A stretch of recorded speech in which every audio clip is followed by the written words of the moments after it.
Our second speaker is number 144, addressing the question, will Boko Haram cause the fall of the Nigerian government?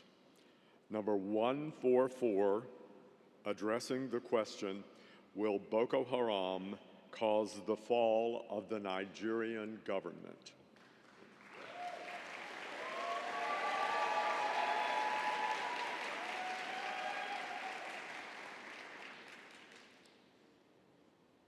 In his landmark work, The Prince, Italian philosopher Niccolò Machiavelli asks whether a leader should be loved or should be feared. Eventually, he concludes that a ruler should be feared in order to best consolidate political power. Yet, at some point along his illustrious political career, Nigeria's President Goodluck Jonathan must have decided that the prince wasn't worth his time, since rather than being a loved or feared ruler, he's decided to go for the third option, being widely laughed at. In fact, as the Center for a New American Security explains in May of 2014, most Nigerians regard their government with a degree of skepticism. After all, Goodluck Jonathan hasn't generated the economic and political potential that many see Nigeria as the key to unlocking. Yet the article notes that there's an even bigger threat to Goodluck Jonathan's power, in the case of Boko Haram, a group whose moniker cheerfully translates to Western education is sin and has been perpetrating terrorist attacks across the country. With the kidnapping of 260 schoolgirls from the state of Chibok, international attention has refocused on Boko Haram's activities. Yet, the question of whether the Nigerian government can do anything about it leads to questions about its overall sovereignty. And considering that Nigeria, as one of the largest African states in terms of economic and political might, could cause a huge amount of instability across the region if it collapsed, forces us to ask today's question: will Boko Haram cause the fall of the Nigerian government? And the answer, sadly, is absolutely, specifically for three key reasons. First, by declaring sovereignty over northern areas. Second, by bringing in huge influx of terrorist networks. And finally, by mobilizing sentiments against Goodluck Jonathan and his government.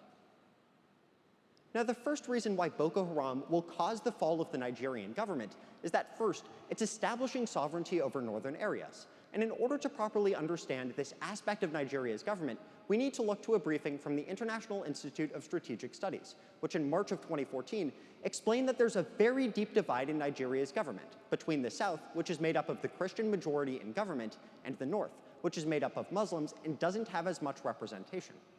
As this briefing explains, the south, headed by Goodluck Jonathan, has perpetrated abuses against the north for quite some time, rolling back a popular wheat subsidization program from 1998 to making sure that political representation amongst the north is cut down by huge amounts within the parliament, ultimately breeding anti-Southern sentiment in the northern part of the country.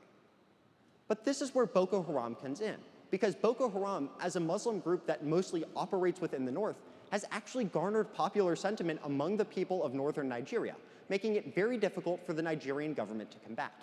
As Foreign Policy in Focus reminds us in April of 2014, when Boko Haram took over the village of Kalabalj, it asked the people whether or not it wanted Boko Haram to protect its government and to run its village. Rather than running in the opposite direction, which is what you're supposed to do when a terrorist acts that, the northern area decided that it actually wanted Boko Haram to stay in power, reflecting the instability that Nigeria's government faces. Thus, because Boko Haram is increasingly claiming sovereignty over these areas, as the New York Times explains on June 3rd, in a manner reminiscent to what terrorist networks did in northern Mali right before its coup, we can see the sovereignty of the government erode, and at the same time, the north set up for a violent civil war against its southern leaders. Now, the second reason why Boko Haram can cause the collapse of the Nigerian government is by, second, radicalizing the population and creating an influx of terrorist networks.